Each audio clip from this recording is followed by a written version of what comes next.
പുതിയതിലേക്ക് സ്വാഗതം. Kannur university PG പ്രവേശനത്തിൻ്റെ ഭാഗമായുള്ള second allotment publish ചെയ്തപ്പോൾ നമ്മൾ ഡിസ്കസ് ചെയ്യാൻ പോകുന്ന വിഷയം മാൻഡറ്ററി ഫീ എങ്ങനെ അടയ്ക്കാം, ആരൊക്കെ അടയ്ക്കണം, college joining, permanent temporary admission എന്നിങ്ങനെയുള്ള വിദ്യാർത്ഥികളുടെ മുഴുവൻ സംശയങ്ങൾക്കുള്ള മറുപടിയാണ് പങ്കുവെക്കാനുള്ളത്.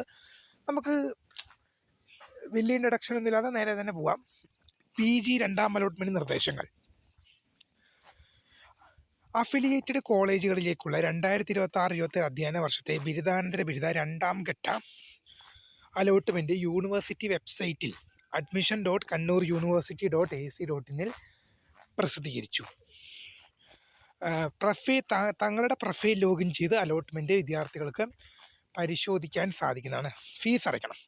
ഒന്നാം അലോട്ട്മെൻറ്റ് ലഭിച്ച വിദ്യാർത്ഥികൾ ഹയർ ഓപ്ഷനുകൾ ലഭിച്ചാൽ വീണ്ടും ഫീസ് അടയ്ക്കേണ്ടതില്ല. നിങ്ങൾ ഒന്നാം അലോട്ട്മെൻറ്റ് ലഭിച്ച് ഓൾറെഡി ഫീസ് അടച്ചൊരു സ്റ്റുഡൻ്റ് ആണെങ്കിൽ നിങ്ങൾ വീണ്ടും ഫീസ് അടയ്ക്കേണ്ടതില്ല.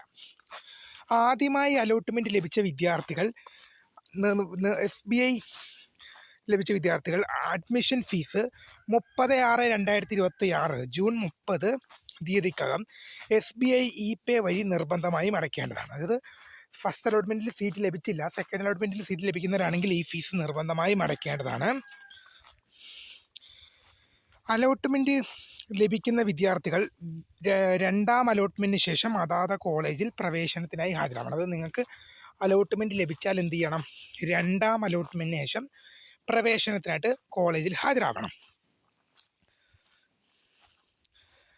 അല്ലാത്ത പക്ഷം അലോട്ട്മെൻറ്റ് നഷ്ടമാകുകയും തുടർന്നുള്ള അലോട്ട്മെൻറ്റുകളിൽ നിന്ന് പുറത്താകുകയും ചെയ്യും. നിങ്ങൾ ഇൻകേസ് നിങ്ങൾക്ക് അലോട്ട്മെൻറ്റ് ലഭിച്ചിട്ടും നിങ്ങൾ കോളേജിൽ പ്രവേശനം നേടിയിട്ടില്ല എങ്കിൽ നിങ്ങൾക്ക് ലഭിച്ച സീറ്റ് നഷ്ടമാകും എന്നതിന് പുറമെ തുടർന്നുള്ള അലോട്ട്മെൻറ്റിൽ നിങ്ങളെ പരിഗണിക്കുകയില്ല.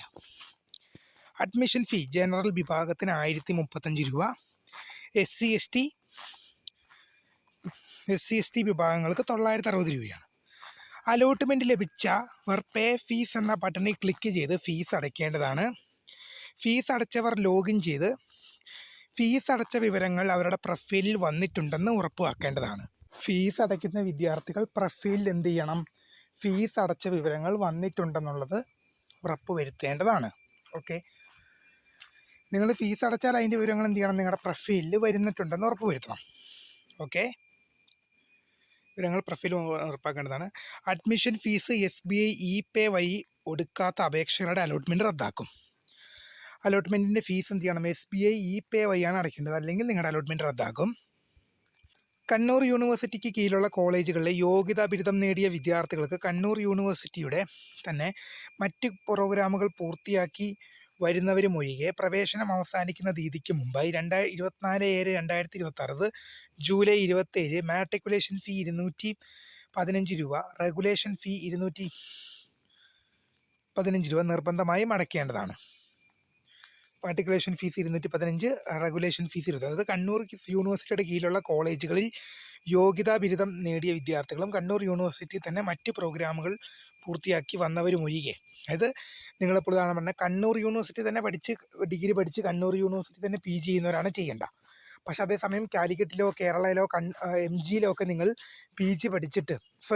ഡിഗ്രി പഠിച്ചിട്ട് കണ്ണൂരേക്ക് PG ചെയ്യാൻ വരുവാണെങ്കിൽ നിങ്ങളാണ് അടയ്ക്കേണ്ടത്. ഹയർ ഓപ്ഷൻ റദ്ദ് ചെയ്യാം. ഇപ്പോൾ ലഭിച്ച അലോട്ട്മെൻറ്റ് തൃപ്തരാണെങ്കിൽ ഹയർ ഓപ്ഷൻ റദ്ദ് ചെയ്യാവുന്നതാണ്. ഹയർ ഓപ്ഷനുകൾ നിലനിർത്തുകയാണെങ്കിൽ അത് അടുത്ത അലോട്ട്മെൻറ്റിൽ പരിഗണിക്കുന്നതും അടുത്ത അലോട്ട്മെൻറ്റിൽ ഹയർ ഓപ്ഷൻ ലഭിക്കുകയാണെങ്കിൽ നിർബന്ധമായും ആ ഓപ്ഷൻ സ്വീകരിക്കേണ്ടി വരും. നിങ്ങളിപ്പോൾ ഹയർ ഓപ്ഷൻ നിലനിർത്തി കഴിഞ്ഞാൽ, ഇപ്പോൾ 5ാമത്തെ ഓപ്ഷൻ കിട്ടിയ വിദ്യാർത്ഥി 4, 3, 2 ഓപ്ഷൻ നിലനിർത്തി കഴിഞ്ഞാൽ ചിലപ്പോൾ അതിലേക്ക് പരിഗണിക്കപ്പെടാം. അതിലേക്ക് പരിഗണിക്കപ്പെട്ട് കഴിഞ്ഞാൽ നിങ്ങൾ എന്ത് ചെയ്യേണ്ടി വരും? നിർബന്ധമായിട്ട് അങ്ങോട്ട് മാറിപ്പോണ്ടി വരും. കോളേജ് പ്രശ്നം. 1, 2 അലോട്ട്മെൻറ്റ് ലഭിച്ച വിദ്യാർത്ഥികൾ രണ്ടാം അലോട്ട്മെൻറ്റിന് ശേഷം അതാത് കോളേജുകൾ അഡ്മിഷന് വേണ്ടി ജൂൺ 1 മുതൽ 1-2 തീയതികളിൽ ഹാജരാവേണ്ടതാണ്.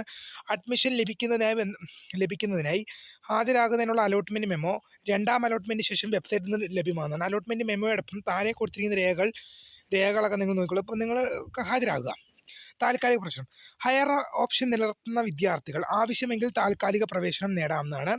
നിങ്ങൾക്ക് താൽക്കാലിക പ്രവേശനം നേടാം. ഒന്നാമത്തെ ഓപ്ഷൻ അലോട്ട്മെൻറ്റ് ഒന്നാമത്തെ ഓപ്ഷൻ ഒഴികെ മറ്റേത് ലഭിച്ചാൽ നിങ്ങൾക്ക് താൽക്കാലിക പ്രവേശനം നേടാം. ഇതിനായി അവർ സർട്ടിഫിക്കറ്റുകളും ഇപ്പോൾ അലോട്ട്മെൻറ്റ് ലഭിച്ച കോളേജിൽ ഹാജരാക്കി പ്രവേശനം ഉറപ്പാക്കുന്നതാണ്. നിങ്ങൾ ടെമ്പററി അഡ്മിഷനാണ് നേടുന്നതെങ്കിലും കോളേജിൽ പ്രവേശനം ഉറപ്പാക്കണം. ഇത്തരം വിദ്യാർത്ഥികൾ കോളേജിലെ ഫീസുകളൊന്നും അടയ്ക്കേണ്ടതില്ല.